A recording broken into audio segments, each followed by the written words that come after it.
It's your boys Deep Red and Bourbon Street over here. Part 3. Part 3. Sorry about that. Yeah, it's okay.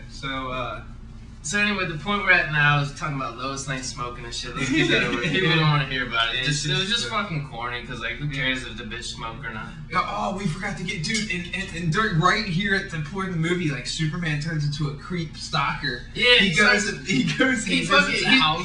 into some bushes, and like, he's kind of hovering there, like, watching a little fucking baby, like, play with his toys and shit. He's like, is it mine? Is it mine? He's like all jealous because Lois Lane has this fucking kid with Cyclops, and like, fucking like the the big reveal in the movie is that it turns out to be Superman's baby, but like you know this shit like 20 minutes in the movie. As soon it from the time he breaks the frame. Like, yeah, like as soon as you see the little baby look up at him, he looks at him, he's like, it's like dude, either one or two things, either fucking he's his baby's father, or it's just like a creepy Michael Jackson relationship, because like he's always staring at the baby like getting all googly eyes and shit from, so it's gonna be his fucking kid.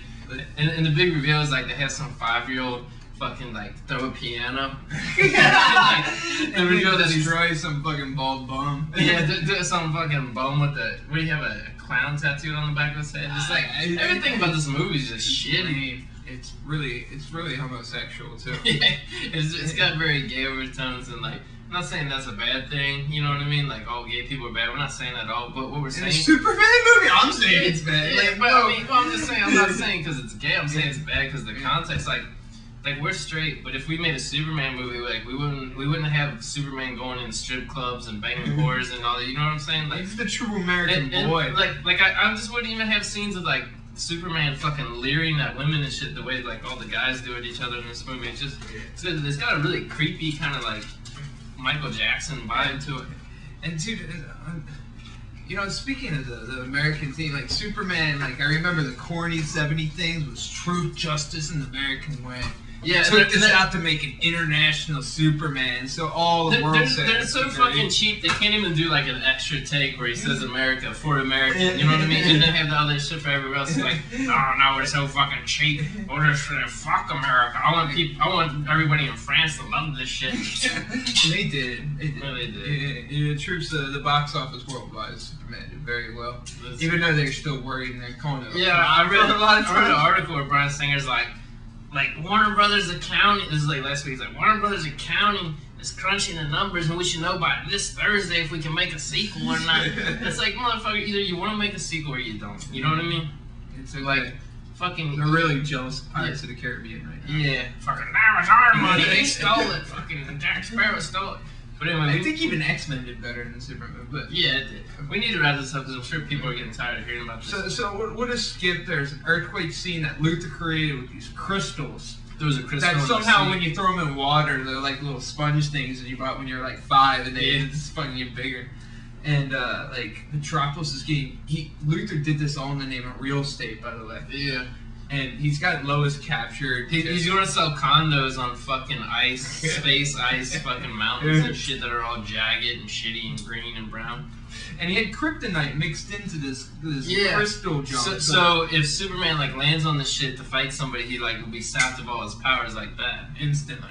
Which is what we get. Like Superman comes to save the day, and he shows up on the planet, and all of a sudden, this old ass Kevin Spacey comes out and starts to look really old. Yeah, he's kicking him around like he's a ragdoll. Yeah, he's like, oh fuck your. He's like, he rams him right in the back. Yeah, he takes a little fucking green Jagger kryptonite dildo.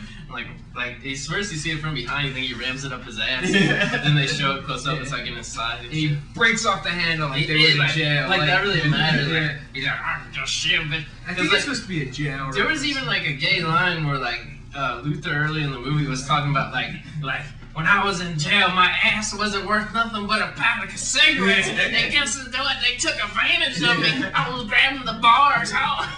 Not really turned on Kevin Spacey. Yeah, signed up. Yeah, Kevin Spacey's like, fuck. He had to improvise that line, actually. I can play a gay Lex Luthor, that would be great. Even though he was trying to be like Gene Hackman, so... Yeah, like, why the fuck you go... Like, Gene Hackman had the worst take on Lex Luthor that you could ever imagine an actor could do, and Kevin Spacey's like, fuck it, I'm getting paid about $12 million, so let me show up and fucking rip off what somebody did in a movie 30 years ago. I have actors tell me, oh, he didn't watch any of the first ones at all. Oh, whatever, he lied.